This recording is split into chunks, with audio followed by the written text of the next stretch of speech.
kembali kita ke join jagungan online bersama IPKB Karanganyar. Sebelum kita meneruskan perbincangan kita pada siang hari ini, kita ingatkan kembali kepada teman-teman bagi yang akan mengajukan pertanyaan, mungkin itu bisa admin kita masih menunggu ya, silahkan kirim ke Mbak Valentina Lydia dengan nomor, kami ulangi lagi, 082 228 33324. Masih kita tunggu ya, sekali lagi di nomor HP 082 228 33324. Nanti akan kita pilih 3 penanya yang akan mendapatkan giveaway dari kita, yang nanti kita akan undi di sesi terakhir. Jangan lupa yang atau juga pertanyaan atau saran atau apalah itu ya, itu bisa disampaikan DM lewat IG kita IPKB Karanganyar. Itu ya. Kembali kita akan teruskan jagungan kita pada siang hari ini ya, dengan narasumber kita tercinta. Saat ini kita akan mengangkat tema tentang pandemi, ya, pandemi. Kita tahu bahwa dampak dari pandemi COVID ini adalah luar biasa sekali. Ke semua sektor kena dampaknya. Dampak yang paling terasa itu yaitu sektor ekonomi. Tentunya ini juga berkaitan dampak ini terhadap kelangsungan berjalannya UPPKS di Trampil Manik. Seberapa jauh pengaruh pandemi ini buat kelangsungan hidup, ya, kelangsungan hidup di UPPKS Trampil Mandiri? Ini kita akan ikuti selanjutnya perbincangan dengan narasumber kita. Yang pertama ke Mbak Gesit nih, Mbak nih. Kita pengen tahu nih, coba bisa diceritakan ke kita semuanya, seberapa jauh sih pandemi ini berpengaruh terhadap berjalannya roda kegiatan ataupun berdampaknya seberapa terhadap UPPKS Trampil Mandiri ini? Baik, untuk dampak dari wabah yang kita rasakan ini ke UPPKS itu sangat luar biasa, dampaknya dahsyat sekali. Gitu ya. Karena dengan adanya wabah ini, kita itu mengalami penurunan omset yang sangat luar biasa. Jadi turunnya drastis banget. Sampai untuk awal-awal ada pandemi itu kita sempat off untuk tidak produksi, tidak pemasaran, tidak ada yang beli karena itu hampir 10 hari itu. 10 hari ya, sama sekali. Iya, 10 hari itu praktis tidak ada kegiatan. Oh ya, kita bisa bayangkan ya Mbak ya, dengan seorang Mbak Gesit yang mengelola anggota sebanyak itu, karena tadi sudah diceritakan di depan ya, UPPKS-nya sampai 5 kali 7 begitu banyak anggota. Tentunya ini bukan hal yang mudah nih Mbak ya. Terus selanjutnya Mbak bisa diceritakan lagi gimana Kak? Sedih sekali itu. Oh gitu. Ya, mengalami dampak yang seperti itu tuh kita sedih sekali. Tapi kan saya juga berpikir tidak boleh berlama-lama seperti itu, hanya menyesal, hanya merenung, berdiam diri. Iya, akhirnya kita kan tetap koordinasi dengan penyuluh itu tetap. Kita lakukan koordinasi dengan penyuluh. Kemudian ada inisiatif untuk kita berkumpul melalui jejaring ya, karena lewat daring tidak boleh untuk berkerumun, itu kita lewat daring itu atas undangan ibu penyuluh untuk kita berembuk bareng itu untuk memikirkan bagaimana kelangsungan UPPKS ini, bagaimana kelangsungan hidup untuk para anggotanya, karena kan tidak ada pemasukan, kemudian produksi juga tidak berjalan, tapi kan kita butuh makan terus ini, harus berjalan ya anggota tadi. Iya. Nah, itu atas bimbingan ibu penyuluh, kemudian kita bisa menggeliat lagi itu. Oke, nanti kita lanjutkan. Nanti disebutkan ibu penyuluh nih. Kembali dulu kita ke Mbak Ratna nih. Menyikapi kondisi ini yang tadi sudah disinggung oleh Mbak Gesit, apa sih yang dilakukan oleh penyuluh KB menyikapi dalam kondisi yang tadi sudah diceritakan oleh Mbak Gesit tadi? Langkah apa Mbak? Jadi kita juga ikut merasakan itu Mbak Inung ya. Karena setiap saat dari Nyagisit ini juga menyampaikan keluhan dari dampak COVID ini, dan kami hanya waktu itu bisa ikut membantu mengeringkan pemasaran yang sudah ada jadi lewat online. Tapi selain itu kita juga tadi seperti yang disampaikan Nyagisit, kita bertemu dengan masing-masing ketua. Jadi ketua kelompok dari itu juga dikumpulkan gitu ya. Kita bertemu, kita berdiskusi, kita mendata ulang potensi apa yang kita miliki di Desa Bolon ini, dan pangsa pasar apa yang saat ini baru dibutuhkan. Peluang mungkin maksudnya ya. Kebetulan kita melihat yang akhir-akhir ini banyak sekali yang namanya hand sanitizer, kemudian ada itu masker, kita cari masker saja kesulitan. Nah itu kemudian kita bahas di situ. Dan lagi-lagi kita menemukan sosok Mbak Titi ini, Mbak Titi ini, karena dia ternyata mempunyai latar belakang pendidikan dari farmasi. Oh, kebetulan juga ya ini ya. Iya. Jadi di situ langsung muncul untuk mempelajari lagi, memproduksi hand sanitizer, dan alhamdulillah juga dari mereka anggota atau kelompok yang kami mandiri lain-lain itu setuju, dan kemudian ada pembagian tugas, ada yang bisa menjahit, kemudian membuat hand sanitizer tersebut. Begitu, ya. Jadi setelah diskusi, istilahnya diskusi antar ketua kelompok tadi, potensi-potensi apa yang kira-kira bisa dilaksanakan dalam masa pandemi ini, seperti itu mungkin ya. Dan itu pun juga secepat yang kita bayangkan ya. Oh ya. Produksi langsung laku itu tidak, tapi kami masih butuh waktu ya, untuk pemasarannya. Ini kebetulan di tingkat kecamatan sendiri kami minta dukungan dari Provinja untuk ikut memasarkan juga. Dan dari BMP sendiri juga kalau membuat hand sanitizer sendiri ya, itu akan kewalahan karena banyaknya pesanan tadi. Sebentar Mbak Ratna, ya. Kita pindah ke Mbak Gesit dulu. Kira-kira apa nih yang bisa kita pamerkan atau kita ceritakan ya Mbak Gesit ya? Selama pandemi ini memproduksi apa sih Mbak? Kita perlu ceritakan nih kepada semua pemirsa yang di luar sana. Iya, untuk untuk dalam masa pandemi ini kan protokol kesehatan itu harus kita ikuti. Oh iya. Dalam rangka pencegahan penyebaran untuk virus COVID ini. Adapun protokol kesehatan semua tahu, sudah di-share di media massa itu bahwa kita harus selalu menjaga kebersihan dalam cuci tangan, cuci tangan dengan sabun, kemudian kemana-mana mesti pakai masker dan bawa hand sanitizer. Iya. Nah dari situ kita melihat di pasaran itu hand sanitizer loh, harganya waktu itu luar melambung ya Pak ya, waktu baru-baru sekali itu dia ada COVID ketika kita diwajibkan untuk memakai tapi harganya tidak terjangkau oleh kita, sedih rasanya. Nah apalagi anggota kita juga banyak dan perlu itu. Karena itu kebetulan saya dulu pernah belajar di sekolah menengah farmasi. Itu kita aplikasikan ilmu yang ada. Saya itu tanya sama teman-teman, bagaimana kalau kita mulai produksi ini? Paling tidak anggota kita itu sudah terfasilitasi dulu. Pertama untuk memenuhi kebutuhan anggota ya Pak ya. Anggota selalu anggota dulu yang dipikirkan ya. Betul, anggota dulu. Kebutuhan anggota, kemudian dari situ itu gedok tular banyak yang membutuhkan. Dan akhirnya ketika awal-awal pandemi itu kita bisa produksi dan kita bisa menjual kurang lebih 2.000 botol.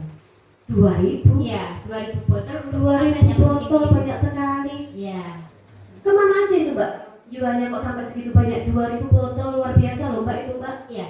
Kembali ke program yang tadi. Program tadi, anggota harus ikut memasarkan. Lagi-lagi itu keunggulan yang tidak dimiliki oleh PPKS yang lain mungkin ya. Kewajiban itu untuk anggota wajib memasarkan. Ada yang sudah tidak gaptek itu punya gadget itu dipasarkan lewat online. Kemudian bagaimana dengan ibu-ibu yang nyun sewu sudah sepuh-sepuh itu, bagaimana beliau memasarkan produk? Beliau bawa kemana-mana, biar cerita ini gunanya untuk apa, kemudian beliau jual berapa gitu. Itu sampai jadi semua anggota bisa memenuhi kewajiban untuk pemasaran. Selain itu juga itu baru hand sanitizer-nya. Ya, kita juga ada yang ini kan kemasan ekonomis ya untuk individu, ada juga yang kemasan buat perkantoran, ini buat masjid, tempat-tempat umum. Karena hand sanitizer yang kami buat itu bentuknya gel dan aromanya ada aroma lemon. Itu baru hand sanitizer-nya. Kemudian selain itu kita diwajibkan untuk pakai masker kemana-mana. Nah, anggota kami itu kan variasi potensinya. Ada yang bisa menjahit, ya. Ada yang bisa menjahit. Nah, itu yang bisa menjahit itu kita berikan bagaimana cara pembuatan masker, memproduksi masker. Ada panduannya itu kita berikan. Kemudian modalnya dari mana? Kas kelompok itu ada. Kita berikan kain itu untuk modal nanti jualan masker. Dan semua anggota wajib menjualkan masker, itu wajib. Kembali lagi ke komitmen awal tadi ya. Kalau masker itu bisa terjual sekitar 10 ribuan lembar itu. 10.000, betul. Dan itu kita kirim sampai di Bogor, Jakarta.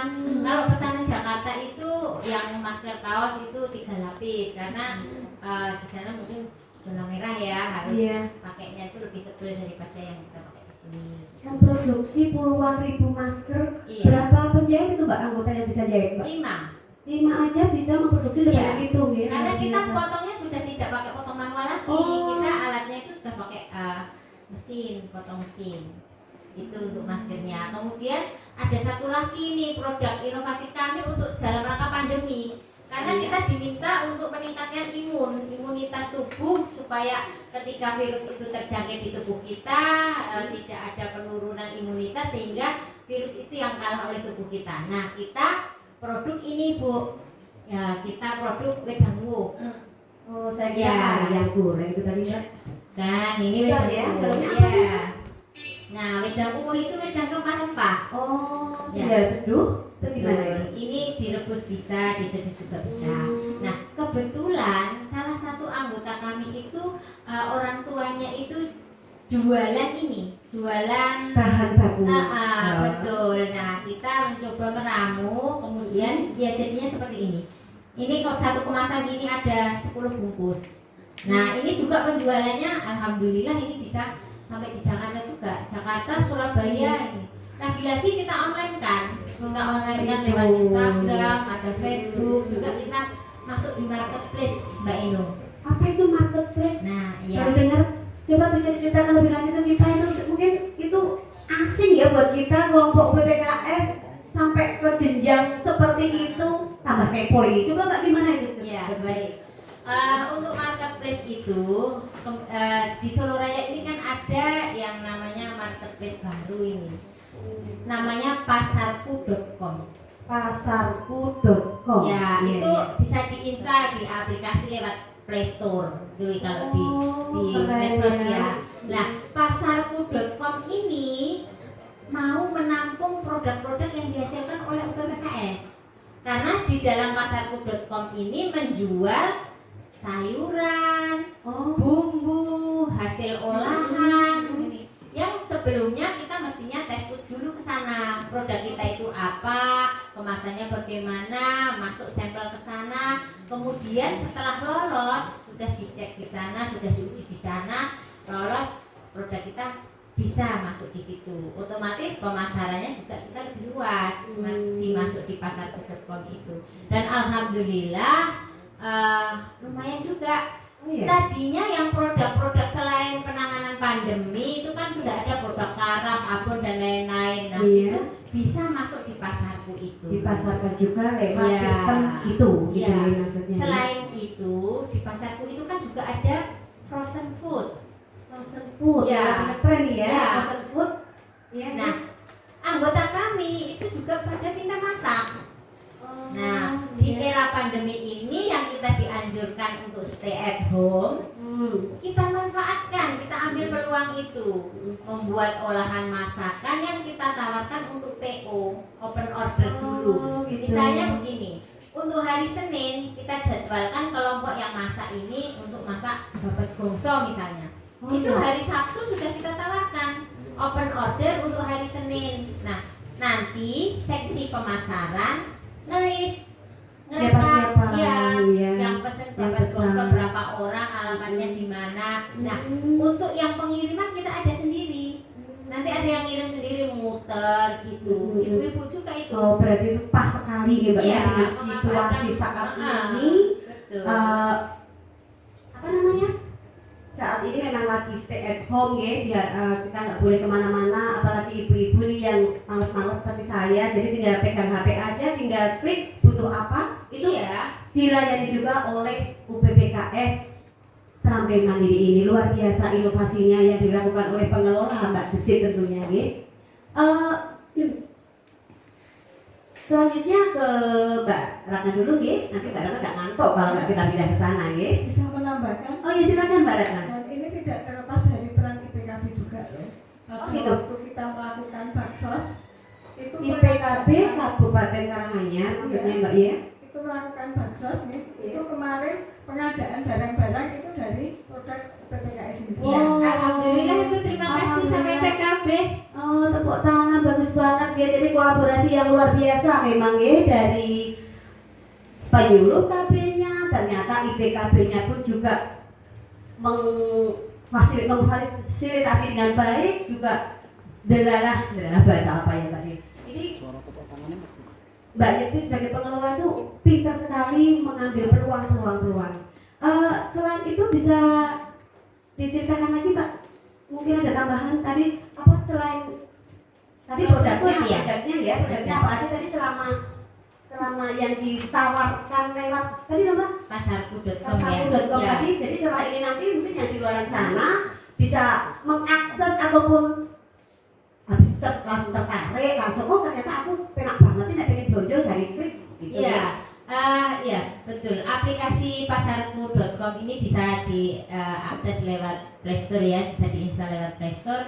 Jadi karena adanya perubahan perilaku ya, perubahan perilaku masyarakat yang memang tidak dianjurkan untuk banyak keluar rumah, Di rumah aja. di rumah aja untuk stay at home itu ada fasilitas belanja mudah, murah dan diantar sampai rumah. Nah, ini untuk terima kasih ini teman-teman yang sudah ada di tim pasarku.com ini luar biasa sekali. Jadi produk kami, produk UPPKS kami ini tersedia di situ. Jadi untuk apa namanya peluang bahwa adanya perubahan perilaku masyarakat. Nah, ini bisa belanja dengan mudah, murah, diantar sampai rumah, kualitas barangnya juga bagus, harganya pun juga murah sehingga nggak rugi kalau belanja di situ.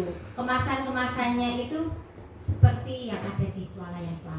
Luar biasa. Ini yang mungkin belum pernah dicoba oleh pengelola UPPKS yang lain ya. Ini adalah merupakan inspirasi buat pengelola UPPKS di seluruh wilayah Jawa Tengah khususnya.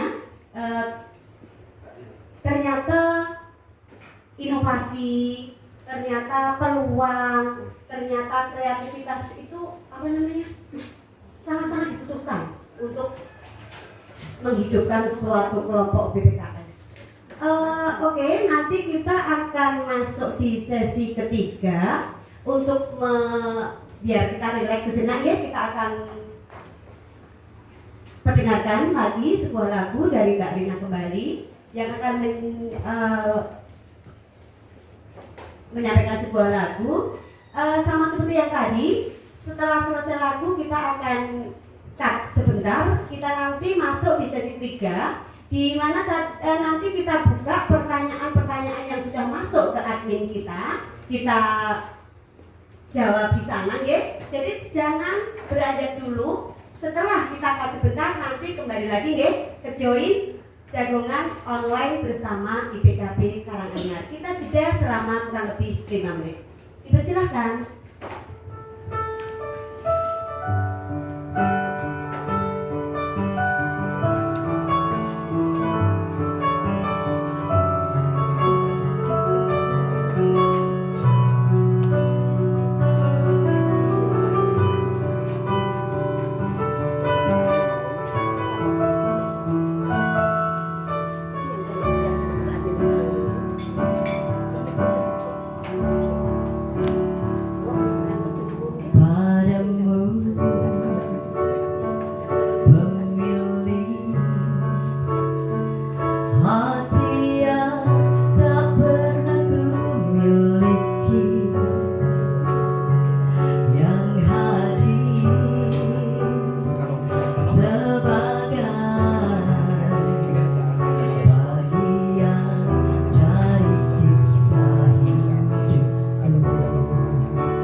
Ku coba